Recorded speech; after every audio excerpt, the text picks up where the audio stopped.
Mazmur pasal 10 ayat 1 sampai dengan 48. Kasih setia Allah dan ketegaran hati Israel. Haleluya. Bersyukurlah kepada Tuhan sebab Ia baik, bahasanya untuk selama-lamanya kasih setianya. Siapakah yang dapat memberitahukan keperkasaan Tuhan, memperdengarkan segala pujian kepadanya? Berbahagialah orang-orang yang berpegang pada hukum, yang melakukan keadilan di segala waktu. Ingatlah aku, ya Tuhan, demi kemurahan terhadap umat-Mu, perhatikanlah aku demi keselamatan daripadamu.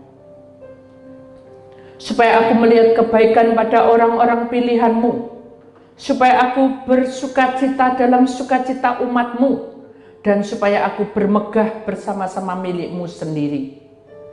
Kami dan nenek moyang kami telah berbuat dosa. Kami telah bersalah, telah berbuat fasik.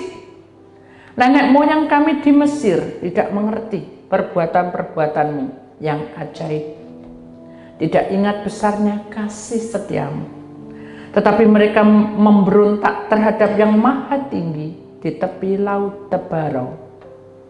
Namun diselamatkannya mereka oleh karena namanya, untuk memperkenalkan keperkasaannya. Dihardiknya laut Tebarau sehingga kering, di bawahnya mereka berjalan melalui samudera raya seperti melalui padang gurun. Demikian diselamatkannya mereka dari tangan pembenci, ditebusnya mereka dari tangan musuh. Air menutupi para lawan mereka, seorang pun daripada mereka tiada tinggal. Ketika itu percayalah mereka kepada segala firman-Nya, mereka menyanyikan pujian-pujian kepadanya. Tetapi segera mereka melupakan perbuatan-perbuatannya dan tidak menantikan nasihat-Nya. Mereka dirangsang nafsu di padang gurun dan mencobai Allah di padang belantara. Diberikannya kepada mereka apa yang mereka minta, dan didatangkannya penyakit paru-paru di antara mereka. Mereka cemburu kepada Musa di perkemahan dan kepada Harun orang kudus Tuhan. Bumi terbuka dan menelan datan, menutupi kumpulan Abiram. Api menyala di kalangan mereka. Nyala api menghanguskan orang-orang fasik itu. Mereka membuat anak lembu di Herok dan sujud menyembah kepada patung tuangan. Mereka menukar kemuliaan mereka dengan bangunan sapi jantan yang makan rumput. Mereka melupakan Allah yang telah menyelamatkan mereka, yang telah melakukan hal-hal yang besar di Mesir, perbuatan-perbuatan ajaib di tanah Ham, perbuatan dahsyat di tepi laut Tebarau. Maka ia mengatakan hendak memusnahkan mereka, kalau Musa orang pilihannya tidak mengetengahi di hadapannya untuk menyurutkan amarahnya, sehingga ia tidak memusnahkan mereka. Mereka menolak negeri yang indah itu, tidak percaya kepada firman-Nya. Mereka menggerutu di kemahnya dan tidak mendengarkan suara Tuhan. Lalu ia mengangkat tangannya terhadap mereka untuk meruntuhkan mereka di padang gurun dan untuk mencerai-beraikan anak cucu mereka di antara bangsa-bangsa dan menyerahkan mereka di berbagai negeri. Mereka berpaut pada Baal Peor dan memakan korban-korban sembelian bagi orang mati. Mereka menyakiti hatinya dengan perbuatan mereka, maka timbullah tulah di antara mereka. Tetapi Pinehas berdiri dan menjalankan hukum, maka berhentilah tulah itu.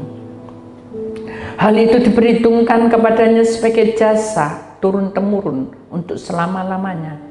Mereka membesarkan dia dekat air Meribah, sehingga Musa kena celaka karena mereka. sebab mereka memahitkan hatinya sehingga ia teledor dengan kata-katanya. Mereka tidak memunahkan bangsa-bangsa seperti yang diperintahkan Tuhan kepada mereka, tetapi mereka bercampur baur dengan bangsa-bangsa dan belajar cara-cara mereka bekerja.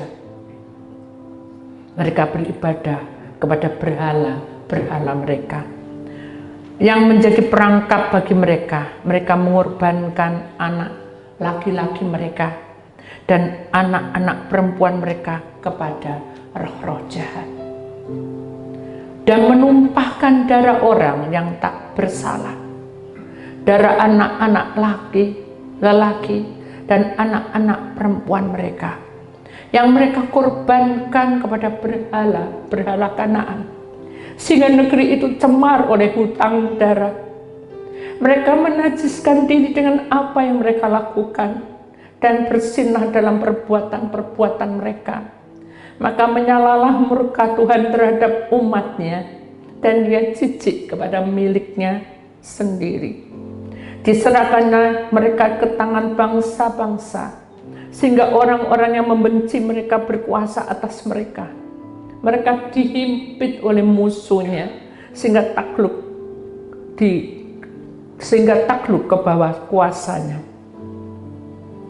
Barangkali dilepaskannya mereka, tetapi mereka bersikap memberontak dengan rencana-rencana mereka, tenggelam dalam kesalahan mereka.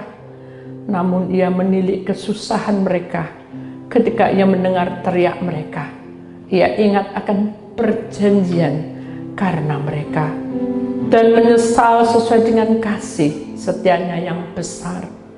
Diberikannya mereka mendapat rahmat dari pihak semua orang yang menawan mereka.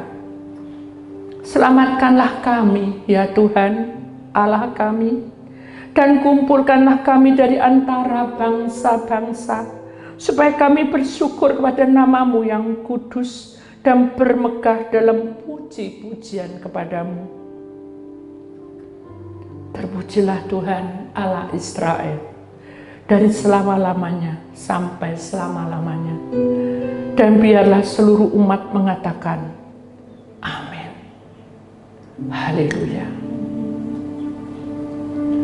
Bapa, kami manusia yang lemah. Kadang kami banyak kesalahan yang kami lakukan. Ampuni kami. Bila saat ini kami banyak pelanggaran kepadamu, kuduskanlah hati kami, luruskan jalan kami, jangan biarkan kami terseok dan jatuh. Ketika hidup ini berjuang, banyak kejadian yang membuat kami terluka. Ketika kami berjalan menuju kebenaran, sering kami dikatakan terlalu kasar dan terlalu begini dan begitu. Suara-suara yang tidak menyenangkan menusuk di dalam hidup kami. Tapi kami memandang langit di atas sana, seperti Musa. Di saat semua bangsa Israel mulai menggerutu dan marah, karena selama ini dipimpin oleh dia, tidak ada sesuatu yang membuat mereka bahagia. Sehingga apa yang didapatnya hanya kesederhanaan. Sehingga bangsa Israel marah dan mengata-ngatai dan berkata yang tidak benar. Tuhan, disinilah kepercayaan iman. Adakah kami tetap berkata, Tuhan itu mengasihi kami? Sampai kapan semua ini berjalan? Sementara roda kehidupan terus menghilas hidup kami. Kami butuh waktu. Kami butuh proses, Tuhan. Kadang membuat kami amarah dan benci. Kadang membuat kami emosi dan jengkel. Semuanya ini tertumpah di dalam pelataran Sedang kami ingin mendengar sabda firman-Mu. Bicaralah Engkau. Bicaralah Engkau Tuhan. Kaulah segala-galanya. Hanya di dalam nama Tuhan Yesus Kristus. Maka kami buka ibadah kami. Kami buka firman. Kami buka Tuhan lembaran hidup kami. Dan persiapkan kami untuk masuk di dalam KKR tanggal 16 Desember. Dan kami siap Tuhan. Di dalam nama Tuhan Yesus Kristus, Putra Allah yang tunggal, yang percaya kita sama-sama berkata, amin. Di kemuliaan Tuhan, saudara, silakan duduk kembali. Saudara terkasih dalam Tuhan, firman Tuhan sangat keras sekali kepada kita, bahwa kasih setia Allah itu tergantung dari ketegaran hati kita. Apakah kita mau menerima kehadirannya? Apakah kita sungguh-sungguh mau menerima urapannya? Apakah kita sungguh-sungguh mau menyadari bahwa hidup kita menjadi orang pilihannya? Karena tema hari ini adalah roh alam kegelapan, kutuk keturunan. Saudara yang terkasih dalam Tuhan Yesus, mari kita perhatikan gambar yang ada di depan kita, saudara, bahwa Yesus ada seorang bayi yang tidak berdosa dan tidak bersalah, karena Allah itu menciptakan manusia itu sempurna dan tidak ada kesalahan dan dosa seperti bayi ini, karena dia tidak melakukan apapun, tetapi dia memiliki kutuk keturunan, sehingga penguasa-penguasa kegelapan itu berusaha untuk memakannya, ya, dalam kasarannya dimakan, ya, dikunyah, ya, dihabisin. Tapi kalau di dalam roh, dia kuasai bayi itu sehingga menjadi miliknya. Mari kita perhatikan mengapa sampai bisa terjadi seperti itu. Kita akan perhatikan baik-baik di dalam kitab Mazmur 106 ayat 37. Mereka mengorbankan anak-anak lelaki mereka dan anak-anak perempuan mereka kepada roh-roh jahat. Amin. Saudara yang terkasih dalam Tuhan, jangan sangka saudara kalau dalam perbuatan kita sehari-hari ini tidak ada namanya tabur tuai, ya. Semua akan mengalami tabur tuai. Dan kita harus yakin bahwa setiap langkah perbuatan kita ini akan dipertanggungjawabkan di akhir, kalau orang bilang di akhirat nanti. Karena selama ini Allah tidak menghakimi kita. Selama ini Allah memberikan firman adalah hukum kasih, hukum pengampunan, dan itu akan berjalan terus sampai pintu pertobatan itu tertutup. Dan ini belum tertutup. Mari kita simak baik-baik mengapa kok ada namanya kutuk keturunan, saudara. Perhatikan baik-baik. Pada waktu kita membaca firman tadi, saudara, bahwa di dalam satu kerajaan atau satu tempat di mana yang difirmankan Tuhan di sini adalah, kalau kita perhatikan baik-baik, di mana bangsa Israel ini, saudara, sudah mendapat perintah dari Tuhan. Dia mendapat kemurahan dan keselamatan, tetapi yang dilakukan tidak seperti itu. Jadi dia mulai berbuat dosa, di mana pelanggaran-pelanggaran yang dia hadapi itu sampai dia masuk di dalam sesuatu pemujaan-pemujaan yang membawa kehidupan yang betul-betul masuk transfer di dalam keturunannya. Nah, kita sekarang perhatikan baik-baik dengan kehidupan kita sehari-hari, saudara. Dalam kehidupan kita sehari-hari, bagaimana Tuhan itu menunjukkan kepada kita dalam setiap langkah kita sebagai orang pilihan Allah, saudara. Kita hidup, ada pagi, ada siang, ada malam. Betul enggak?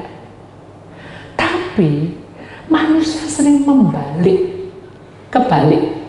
Kalau pagi sama siang tidur, tapi kalau malam bergerak.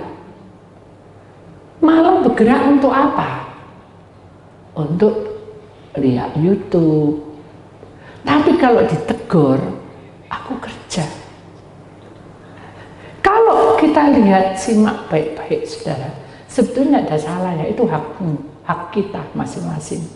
Tapi selama di dalam rumah tangga, di dalam suatu pekerjaan, baik itu kamu masih muda, kamu masih sekolah, kamu masih remaja, kamu masih kecil, ya, dan bahkan masih berumur berapapun, atau masih merasa dirinya masih muda karena sudah umur, saudara, merasa kuat sampai tengah malam, sampai fajar tiba, tidak apa-apa, saudara. Tapi kita harus hati-hati, karena yang sudah lihat dan sudah lakukan itu berkenan tidak di hadapan Tuhan? Halo, apa? Berkenan tidak di hadapan Tuhan? Kalau saudara melakukan berkenan di hadapan Tuhan, tidak ada masalah. Tapi kalau tidak berkenan di hadapan Tuhan, contohnya seperti apa, Bu? Satu ketika ada seorang yang datang pada saya, Bu, saya itu bingung. Loh, kenapa? Saya dulu tidak punya apa-apa, Bu. Iya, saya belum punya anak. Saya itu punya anak satu, saya masih jaya. Saya punya anak kedua tuh, semua jatuh. Loh. Jadi dengan kehadiran anak itu bisa jatuh. Gak mungkin loh. Tuhan menciptakan itu selalu baik. Ya sudah, kita berdoa dan puasa. Dibuka sudah kronologi. Puasa 1 hari, 2 hari, 3 hari, tidak ada jawaban. Sampai 40 hari terjawab semua. Bahwa ternyata orang ini, saudara, hidupnya itu sudah terbiasa di atas. Karena dia jatuh dengan kondisi ditipu orang, saudara, dibujuki orang, ya. Jadi uangnya tompes habis. Sehingga dia untuk bayar ini, itu tuh pusing sudah kepala. Hanya dia lihat di HP, ya, kumpul dengan teman-temannya dalam dunia malam. Hanya ada salah satu temannya itu mengajak dia, ayo kita pergi ke satu tempat. Nah, kemana? Ini loh. Hanya dia tunjukin suatu tempat. Ya wujudnya itu cuma hanya gua gitu aja sudah. Tapi kamu bisa minta apa aja. Nah, hanya dia di situ dia minta pulang, jalan, dia tidak kata apa-apa. Kamu ada perubahan, tidak ada, datang lagi. Suatu malam dia tidak makan, dia tidak minum, dia tinggal di tempat itu, di tempat apa, gua itu. Kemudian dia melihat ada ular kecil, panjangnya ya 30 meter, 30 cm segini. Ular itu mendekati dia. Dia pada waktu menggigit, dia bilang, ini manusianya bilang, aku itu poso, ya, kalau aku puasa, kamu gigit, kamu mati. Gitu. Itu orangnya bilang gitu. Tapi ular itu tahu, kenapa? Karena dia setan. Jadi dia bahkan menempel di kakinya. Akhirnya karena dia menempel jadi lulut tuh, saudara, seakan-akan lulut. Dia pegang, jadi batu. Terus bawa pulang sama dia. Lalu dia cerita sama istrinya, ini apa? Ini ular sungguhan loh, Ma. Tapi ini jadi batu, sayang. Gini aja, Pak, kita kasih sini ya. Kita buat dia supaya dia jadi ular lagi. Siapa tahu dia menolong kita. Nah itu saya. Hanya dia buat pemujaan, kasih kembang, kasih apa. Hidup. Halo? Hidup apa enggak? Hidup apa enggak? Ada rohnya enggak? Ada. Jangan jauh-jauh. Saudara, lukisan ini atau siapapun, benda apapun, pulpen atau benda apa yang saudara anggap itu kesayangan saudara, ajaan ngomong terus. Ada rohnya? Halo? Ada rohnya? Ada loh, saudara, hati-hati. Jangan memuja, itu namanya memuja, ya, memuja sesuatu yang kosong, ya. Nah, hanya dipuja-puja. Begitu dia memuja, wah, berkat banyak sekali, itu menurut dia rezeki. Enggak, akhirnya dia naik daun. Ya. Orang bilang dia berhasil. Siapa terkenal, dasarnya gitu. Hanya lahirnya anak kedua. Dengan lahirnya anak kedua ini, dia turun, menurun. Kenapa? Karena setan yang ada di sini minta bayi itu untuk dipersembahkan, tapi dia tidak mau. Hingga hanya turun. Begitu turun, saudara, anak ini sakit-sakitan.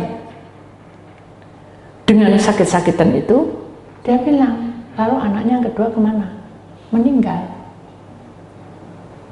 Setelah itu, saya meninggal, tambah tidak karu-karuan hidup saya. Masalah tuh betul-betul. Ya sudah, berdoa, puasa, berdoa, puasa. Tapi mukanya ini sudah kayak orang tua, sudah. Umurnya masih muda, sekitar 40 tahun, mukanya sudah tua. Ini sudah punya sakit jantung, meninggal. Saya tidak tahu. Istrinya datang, nangis. Tuh, saya ini suaminya ini loh, ini saya baru ingat loh. Atau suaminya sudah berapa lama meninggal? Oh, sudah hampir 3 tahun yang lalu. Oh ya, tapi kenapa ya saya kok punya masalah begini. Anak saya tabrak, anak apa terus. Jadi anaknya itu ada 4, yang 2 meninggal, 3 itu tabrakan terus satu. Pokok ada yang kecurian, yang perampokan, yang ada tuh. Hanya kita doa, puasa, dibuka kronologinya. Ingat itu ada kutuk keturunan. Duh, kok bisa? Kan sudah selesai. Suamiku kan sudah meninggal, tidak bisa. Setan tidak bisa. Dia akan menuntut sampai habis, sampai titik penghabisan. Itu setan. Sampai habis keluarganya. Waduh, terus apa ini? Bingung dia, pucat. Saya bilang, kamu percaya Tuhan? Percaya. Sekarang mana batunya itu? Ada di rumah. Tapi tidak pernah tak kasih bunga, tetap hidup. Karena yang pertama awal dipuja. Jadi kutuk keturunan itu adalah sesuatu benda yang kamu anggap keramat, seperti contoh kertas saja, saudara. Bawaan nih kertas, masuk di dompet. Nah, kamu masuk di dompet, kamu tidak akan kena gendam. Masuk di dompet. Boleh? Bolehkah itu? Tak boleh, saudara. Setan akan menuntut saudara. Kalau itu tidak mau selesai, kita mati pun anak kita yang dituntut, turunan kita. Itu namanya kutuk keturunan. Makanya kalau hidup kita dari turun temurun, saudara, terus sengsara itu pasti ada sesuatu. Cara solusinya apa? Harus diputus. Terus apa caranya mutus, Bu? Saya gak ngerti, suaminya sudah meninggal, anak sudah meninggal, bawa itu batu. Ikhlas mau dibuang. Dalam hati dia apa? Kenang-kenangan. Dibuang mana itu saya. Kata sayang karena itu salah bisa kena. Hanya kita doain, kita buang. Kan saya tidak mengikuti dia buang, dan tidak dibuang, dikasihkan saudaranya. Saudaranya kena. Akhirnya datang orang 2, bilang katanya, kok jadi tobuan kok persis sama kayak gini, buka lagi kronologi. Kenapa batu itu ada di tempatnya? Kamu taruh mana batunya? Dan orang itu hamil ya, yang datang hamil. Dia bilang, katanya dokter nggak ada nafas, nangis dia. Gimana ini, Bu? Masih ada kesempatan untuk selamat enggak? Waduh, saya bukan Agimpo, saya bukan penyelamat nyawa, betul enggak? Tapi saya bilang doa aja. Tapi bukan berarti kalau doa saya juga tidak menjamin keselamatan, itu hak Tuhan. Hak Tuhan, bukan haknya setan. Tapi di mana, Bu? Kan saya dapat kutukan ini. Percaya bahwa Tuhan berkuasa? Iya, percaya. Sudah, doa. Doa saja, penyerahan anak, doa, basuh kaki, semua dilakukan seperti Tuhan mau. Akhirnya yang hamil itu bilang gini, Bu, tadi malam saya mimpi. Kenapa? Saya mimpi ada anak kecil, dia gandeng saya keluar, kemudian di situ ada kuburannya. Dia bilang, Mama, aku tidur di sini, katanya. Dia nangis berjam-jam. Sampai saya bingung mau nyelesai, mau bagaimana ini? Tuhan, ini apa yang saya lakukan? Dan nunjukin loh, keturunan itu menyiksa orang. Akhirnya ya sudah, kita lewati, sabar ya. Tapi dokter sudah bilang ini sudah tidak ada nyawanya. Ada bayinya tapi tidak ada nyawa. Jadi harus dikiret. Ya, kita doa aja ya. Sehingga seminggu, Bu, saya harus kiret. Ya, kita doa. Doa teman-teman, doa teman-teman. Hanya Tuhan bicara. Nuhutus segenama, hubinama. Kamu percaya kutuk turunan? Saya tidak percaya. Kata saya jawab, saya tidak percaya. Apakah kamu yakin bahwa Tuhan akan ikut campur tangan? Saya percaya. Dia bilang gitu. Saya percaya. Bahwa anak saya adalah milik Tuhan. Kalau anak saya jadi milik Tuhan, saya percaya pasti ada keselamatan. Dia bilang gitu. Yang bawa jimat tadi, yang awalnya sih nangis terus. Hanya kita doain dan kita serahkan sama Tuhan.